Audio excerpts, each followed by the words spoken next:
하나님 말씀 시편 69편 1절부터 18절까지 말씀입니다.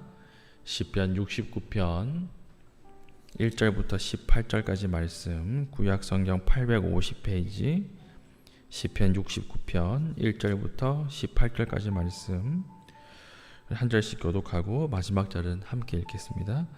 하나님이여 나를 구원하소서. 물들이 내 영혼에까지 흘러 들어왔나이다. 나는 설 곳이 없는 깊은 수렁에 빠지며 깊은 물에 들어가니 큰 물이 내게 넘치나이다. 내가 부르짖음으로 피곤하여 나의 목이 마르며 나의 하나님을 바라서 나의 눈이 쇠하였나이다. 까닭없이 나를 미워하는 자가 나의 머리털보다 많고 부당하게 나의 원수가 되어 나를 끊으려 하는 자가 강하였으니 내가 뺏기지 아니한 것도 물어주게 되었나이다. 하나님이여 주는 나의 우매함을 아시오니 나의 죄가 주 앞에서 숨김이 없나이다. 주 만군의 여호와여 주를 바라는 자들이 나를 인하여 수치를 당하게 하지 마옵소서. 이스라엘의 하나님이여 주를 찾는 자가 나로 말미암아 욕을 당하게 하지 마옵소서. 내가 주를 위하여 비방을 받았사오니 수치가 나의 얼굴에 덮였나이다. 내가 나의 형제에게는 객이 되고 나의 어머니의 자녀에게는 낯선 사람이 되었나이다. 주의 집을 위하는 열성이 나를 삼키고 주를 비방하는 비방이 내게 미쳤나이다. 내가 곡하고 금식하였더니 그것이 도리어 나의 욕이 되었으며 내가 굵은 배로 내 옷을 삼았더니 내가 그들의 말거리가 되었나이다. 성문에 앉은 자가 나를 비난하여 독주에 취한 무리가 나를 두고 노래하나이다. 여호와여 나를 반기시는 때에 내가 주께 기도하오니 하나님이여 많은 인자와 구원의 진리로 내게 응답하소서. 나를 수렁에서 건지사 빠지지 말게 하시고 나를 미워하는 자에게서와 깊은 물에서 건지소서. 큰 물이 나를 휩쓸거나 깊음이 나를 삼키지 못하게 하시며 웅덩이가 내 위에 덮쳐 그것에 입을 닫지 못하게 하소서. 여호와여 주의 인자하심이 선하시오니 내게 응답하시며 주의 많은 긍휼에 따라 내게로 돌이키소서. 주의 얼굴을 주의 종에게서 숨기지 마소서. 내가 환난 중에 있사오니 속히 내게 응답하소서. 내 영혼에게 가까이 하사 구원하시며 내 원수로 말미암아 나를 속량하소서. 아멘.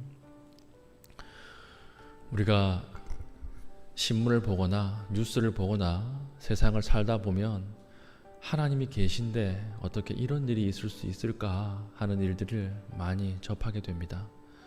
요즘 최근에는 미군이 철수하고 탈레반이라고 하는 무장 세력 단체가 아프가니스탄을 점령했죠. 아프가니스탄은 전국 시민의 99.8%가 무슬림입니다. 그 0.2%가 이제 다른 종교인데 그 중에 0.2% 이하의 기독교인들이 많은 핍박을 당하고 있습니다. 이전에도 선교사들의 무덤이라고 불렸던 땅이 이제 더 악해져서 거기에 들어가 있는 미처 빠져나오지 못한 선교사님들은 굉장한 핍박 가운데 지금 있고, 그리고 거기에서도 계속해서 순교자들이 나오고 있는 그런 상황 가운데 있는 땅입니다. 이전에 미군이 점령할 때도 기독교인들이 많은 핍박을 받았는데 지금은 그 핍박이 더 심해져서 이제 극심한 고통으로 들어갔다라고 하는 것입니다.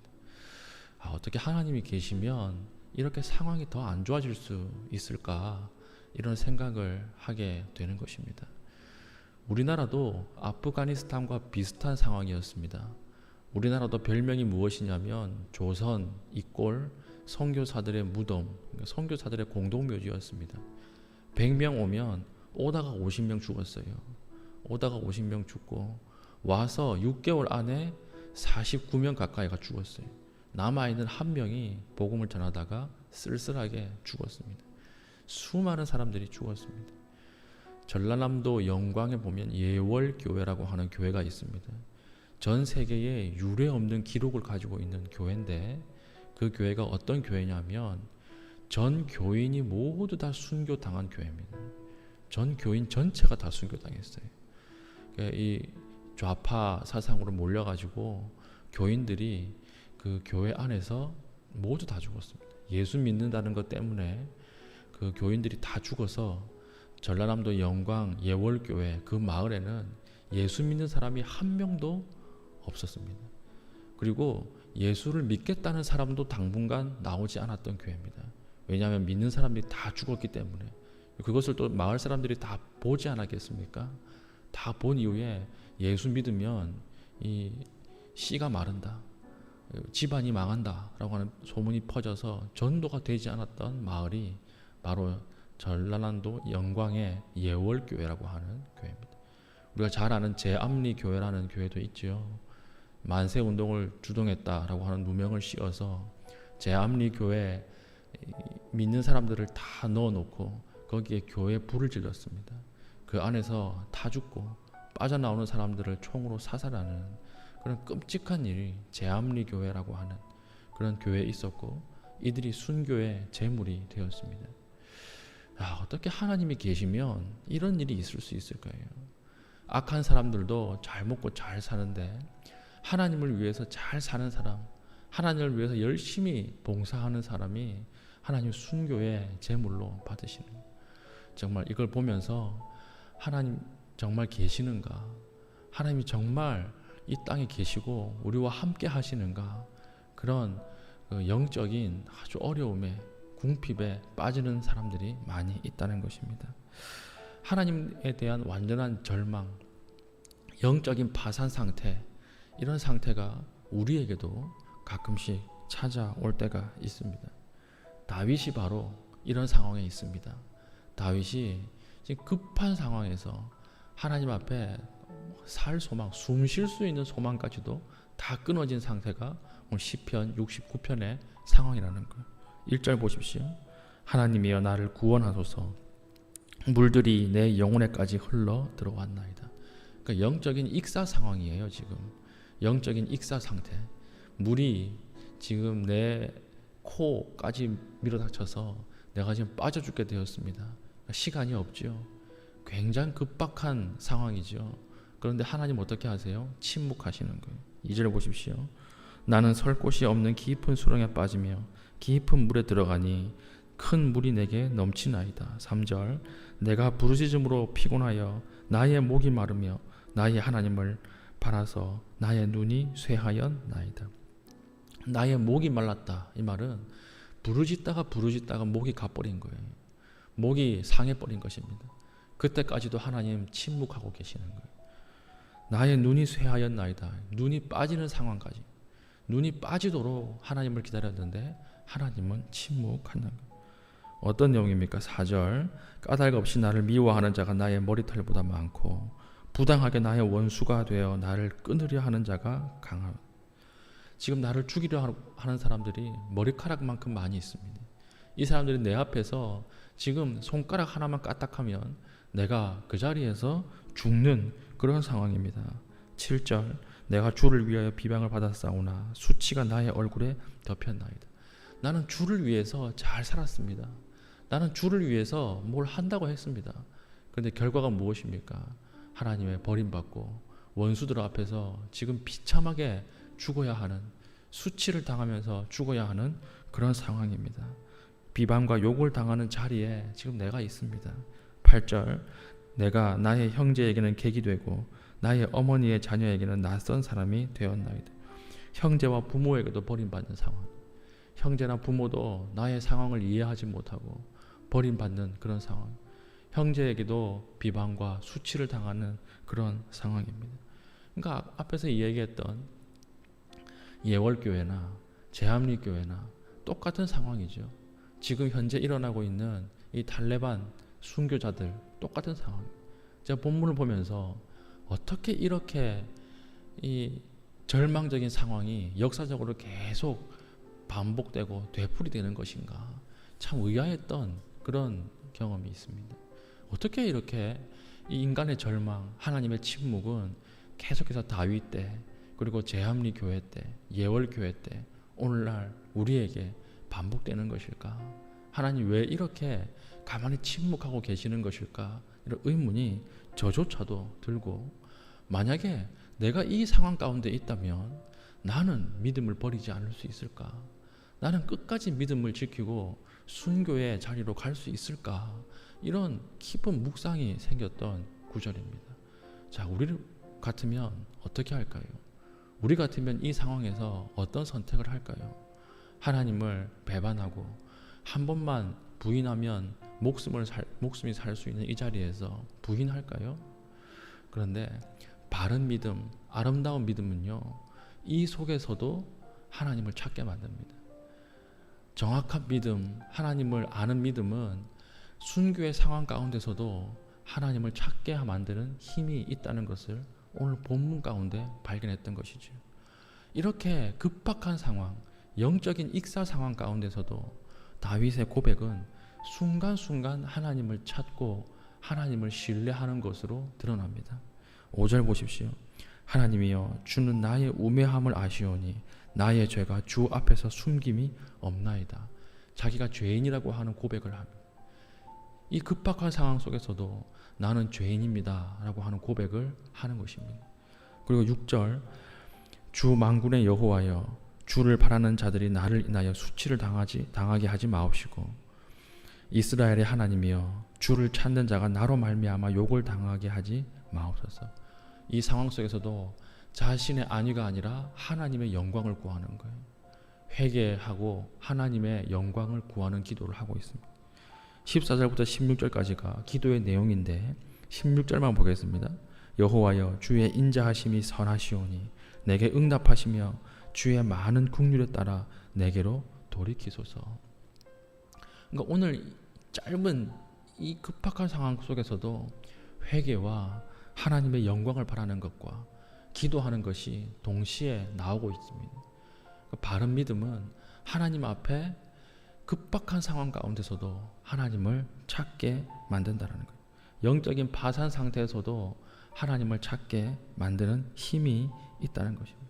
이게 하나님의 은혜예요. 다른 사람들이 다 이제 죽는 상황 가운데 왔다, 우리는 절망이다, 끝이다 라고 말할 때도 하나님에 대한 믿음이 소망을 발견하게 만들고 끝까지 포기하지 않게 만드는 힘을 준다라고 하는 것입니다. 요한계시록에 보면 사대 교회라고 하는 교회가 나옵니다. 사대 교회라고 하는 교회가 하나님의 무서운 책망을 들었던 교회입니다. 그런데 하나님께서 하나님의 초점이 맞추어져 있는 사람이 있어요. 누가 나오냐면 그 영적으로 암울한 상황 가운데서도 자기의 옷을 버리지 않은 사람들, 자기의 옷을 더럽히지 않은 사람들에 대한 이야기가 나옵니다. 자, 전부 다 배교한 상황에서 끝까지 자신의 옷을 더럽히지 않는 게 쉬웠을까요? 굉장히 어려웠을 것입니다. 굉장히 힘들었을 것입니다. 큰 핍박 가운데 있었을 것입니다. 그럼에도 불구하고 이런 사람들이 있다는 것입니다. 다 죽었고 다 떠나갔고 다 포기한 상황 가운데서도 하나님은 그 속에서 바른 믿음을 가진 사람을 이렇게 세우시고 그 사람을 통해서 다시 하나님의 역사를 이끌어 가신다라고 하는 것입니다. 다 죽은 것처럼 보이고 다 사라진 것처럼 보이고 다 우상 숭배하는 상황 속에서도 하나님은 기적처럼 믿음의 씨앗을 뿌리시고 믿음의 씨앗이 자라나게 하신다라고 하는 것입니다. 지금 야월교회 가면요, 장로님이 계시는데 이 장로님이 어떤 장로님이냐면 자기가 9살 때 마을 사람들이 죽는 것을 자기 눈으로 본 장로님이에요. 자기 집안은 철저한 유교 집안이었기 때문에 끌려가서 죽진 않았는데 마을 사람들이 죽는 것을 자기 눈으로 어릴 때 생생하게 봤다는 것입니다. 그리고 증언하기를 한동안 마을에 아무도 교회 다니려고 하지 않았다는 거예요. 예수 믿는 사람이 아무도 안 생겼다는 거예요. 그런데 하나님이 그 속에서도 믿음의 씨앗을 뿌려서 자신으로 하여금 야월교회를 지키는 장로가 되게 하셨다라고 하는 그 고백이 제가 글에서 읽은 적이 있습니다. 하나님은 절망적인 상황 가운데서도요, 하나님의 사람을 세우십니다. 하나님은 다 막혀있는 상황 가운데서도 길을 여십니다. 그래서 믿음이 있는 사람은 좌우 동서남북이 다 막혀 있어도 뚫려 있는 하늘에 시선을 두는 존재들입니다. 하늘은 뚫려 있거든요. 하늘은 열려 있거든요. 이게 믿음의 힘이다라고 하는 것입니다. 우리나라가 일제 치하에 우리 대한민국 이 기독교 총회가 미소기 바라이라고 하는 천황을 숭배하는 이 천황 숭배를 허용했던 적이 있습니다. 총회장 목사님도 다 우상 숭배했고요. 그리고 그 아래 모든 목사님들도 다 우상 숭배했습니다.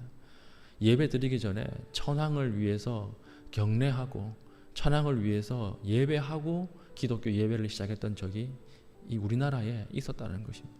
그런데 그때 유일하게 천황 숭배를 거부했던 사람들이 누군지 아십니까? 기록에 보면 초등학생들이었어요. 초등학생들이 학교에서 수업 시작하기 전에 천황을 향해서 경례 이렇게 이야기하면 저희들은 못합니다. 그렇게 안 배웠습니다. 이렇게 해서 신사참배를 거부했던 단체가 바로 초등학생들이었어요. 다 우상숭배에 넘어간 것처럼 보였죠. 목사들까지도 다 천황 앞에 무릎 꿇었다 그러면 다 넘어간 것처럼 보이지 않겠습니까? 그럼에도 불구하고 하나님은 그 속에서 초등학생들, 믿음의 사람들을 세우셔서 그 사람들이 자라서 또 조국의 교회를 이끌어가게 하신다는 것입니다. 아무리 시대가 어려워 보이고 절망 가운데 우리가 그 한가운데 처해 있어도 결코 절망해서는 안 됩니다. 왜 그렇지요? 하나님은 아무리 어두운 흑암 가운데서도 믿음이 있는 사람들에게 믿음을 주시고 하나님의 역사를 바라보게 하시고 또 이 역사를 돌파하게 하는 힘을 주신다라고 하는 것입니다. 하나님은 여전히 씨앗을 뿌리고 우리를 보호하시는 하나님이세요. 그래서 다윗은 곧 내가 죽게 생겼는데도 불구하고 곧 내가 이제 익사의 그 사망의 자리로 들어가는 상황 가운데서도 불구하고 하나님을 바라고 하나님을 찾고 하나님의 영광을 구하고 있는 것입니다. 우리가 믿음의 눈으로 오늘 기도할 때에 이 하나님의 역사를 볼 수 있어야 하는 것입니다. 지금 어떻게 기도해야 할지 알지 못할 정도로 깊은 영적인 침체 가운데 있는 분들이 있습니까? 더욱더 하나님을 바라보시기 바랍니다. 지금 어떤 상황으로 나가야 할지 판단이 서지 않는 그런 상황 가운데 있는 교우들이 있습니까? 더욱더 하나님 앞에 하나님을 바라보시는 시간 되길 바랍니다. 그럼 하나님께서 길을 여시고 믿음을 주셔서 그 믿음의 눈으로 이 상황이 해석되게 하시고 능히 이 상황들을 이겨나가게 하실 줄 믿습니다. 오늘 우리가 기도하는 중에 하나님 앞에 이런 은혜가 있기를 바라고 우리의 감싸고 있는 어려움들이 풀어지고 끊어지는 큰 축복이 있기를 예수님의 이름으로 축원합니다. 아멘. 우리 다 기도하겠습니다. 기도할 때 하나님 가장 어려운 순간에 기도함으로써 하나님의 능력과 사랑을 경험하게 하여 주시옵소서. 하나님이 이 땅에 믿음이 아니면 해석되지 않는 일들이 오늘 믿음을 가지고 바라볼 때 해석되게 하여 주시고 하나님 겸손하게 하나님 앞에 꿇어 엎드릴 수 있는 믿음 허락하여 주시옵소서. 우리 다 함께 기도하신 이후에 자유롭게 개인적 기도 제목 가지고 기도하시고 돌아가시겠습니다.